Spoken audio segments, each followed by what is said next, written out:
akan ada nanti tiba orang-orang hebat. Liyasu'u wujuhakum. Orang hebat ini akan ada 3 periode, 3 fase. 1, golongan-golongan hamba Allah yang mempermalukan mereka untuk memberikan kesan kepada dunia, ini nggak sehebat seperti yang kita kira kok. Teknologinya paling canggih, intelijennya, strateginya, penyadapannya gitu kan, sehingga propaganda yang dibuat keluar itu seperti yang tadi saya sampaikan, propaganda keluar tuh begitu, selalu menampakkan nggak ada apa-apa, kita yang paling hebat, ini kecil kok, cuma ormas kecil gini ya, dibanjirin aja selesai gitu kan. Tapi kan nggak selesai-selesai. Sayangnya beberapa orang terpengaruh dengan itu ya, nggak ngaji. Akan ditemukan, kata Allah, satu golongan hamba akan muncul. Hamba-hamba ini begitu terlatih untuk menunjukkan kepada dunia, mempermalukan wajah mereka di dunia. Oh, ternyata yang selama ini kelihatan seperti hebat, gak hebat-hebat juga. Random habis juga, kena juga ya, biayanya sama biaya yang kecil-kecil.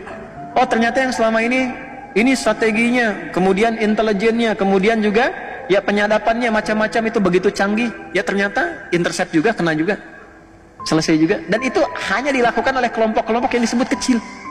Jadi untuk memberikan kesan kepada dunia yang besar, negara-negara yang merasa punya militer, punya pesawat tempur dan sebagainya, Anda kemana aja selama ini? Enggak, bukan masalah iman, bukan masalah keyakinan, cukup jadi manusia aja. Tapi bagi orang Islam, kemanusiaan itu dilampaui dengan keimanannya. Imannya kemana? Gitu, ditampakkan liyasu'u wujuhakum, itu satu, untuk mempermalukan wajah mereka di hadapan dunia. Ternyata selama ini yang disebut hebat cuman begini aja.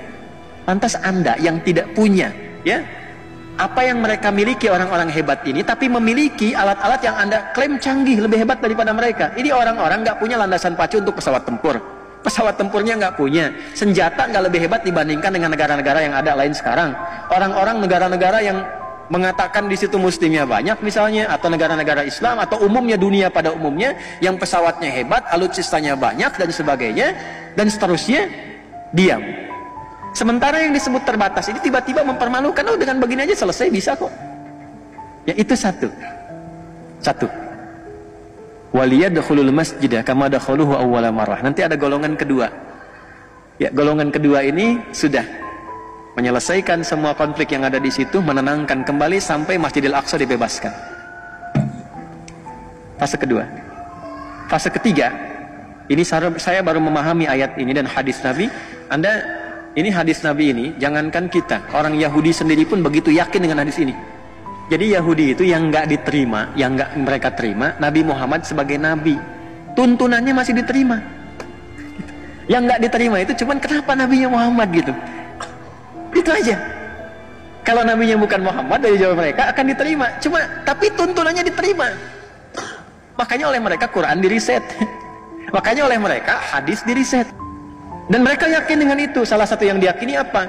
Nabi kan pernah menyampaikan di puncak nanti bagian ketiga itu, fase ketiga, waliyutabbiru ma'alau tatbira, menghabiskan semua tanpa kecuali, habis, selesai. Allah menyampaikan demikian. Ya, ada mereka berlindung di pohon-pohon yang diberi nama dengan korkot. Korkot itu yang mengatakan nanti Yahudi ada di sini, Yahudi ada di sini. Pernah dengar hadisnya? Itu saking yakinnya dibanyakin ditanam pohon korkot sekarang. Itu menarik. Jadi mereka pun yakin, sampai sekarang pun ditanam itu. Dan Anda kalau baca tekstual saja, secara tekstual, Anda akan menyimpulkan, oh ini hadisnya ekstrim nih, masa dihabisin sampai ke pohon, pohonnya bilang bunuh.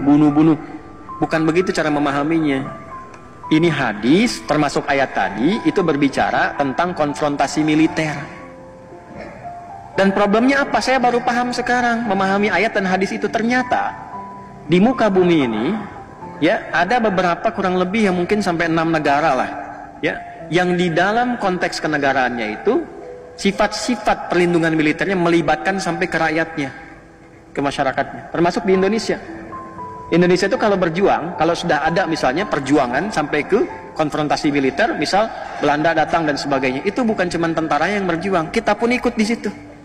Makanya pesantren keluarkan resolusi jihad dan sebagainya. Semua angkat senjata bawa gitu.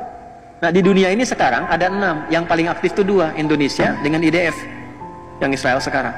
Jadi waktu kejadian kemarin itu pembuktian hadisnya. Makanya saya katakan belajar, lihat. Bukan ingin belajar Hamas, ini bukan. Coba peristiwa itu cek kembali, mengkonfirmasi benar nggak yang di Quran, benar nggak yang di hadis.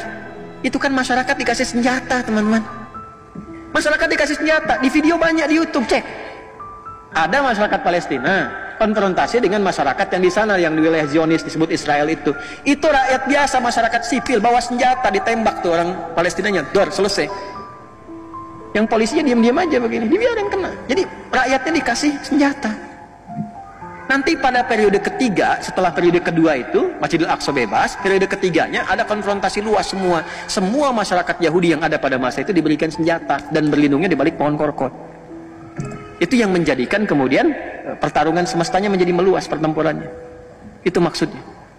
Ya, jadi kalau Anda melihat situasi sekarang dengan karakteristik bom ini, bom itu, emang karakter rusak ini. Ya, tapi tidak bisa dipukul rata, misalnya Yahudi keseluruhan nggak bisa dipukul rata. Yang rusak-rusak aja nih. Yang apa? Yang Zionis, yang diklaim dengan Israel sekarang itu. Ya, yang lain-lainnya mungkin ada yang baik-baik juga ada. Ada Robi-Robi yang mengatakan itu mereka memang perusak, ada Robi yang begitu. Nah itu mungkin kalau dia tarik ke atas itu yang 70 orang disebut di Al-Araf 155 tadi. Generasinya itu tuh. Tapi tinggal sedikit, tinggal sedikit, tinggal sedikit. Tapi ujungnya kan kalau nggak beriman sama aja kufur. Tapi setidaknya membawa sifat kemanusiaan yang jelas. Tapi pada umumnya yang rusak lebih banyak.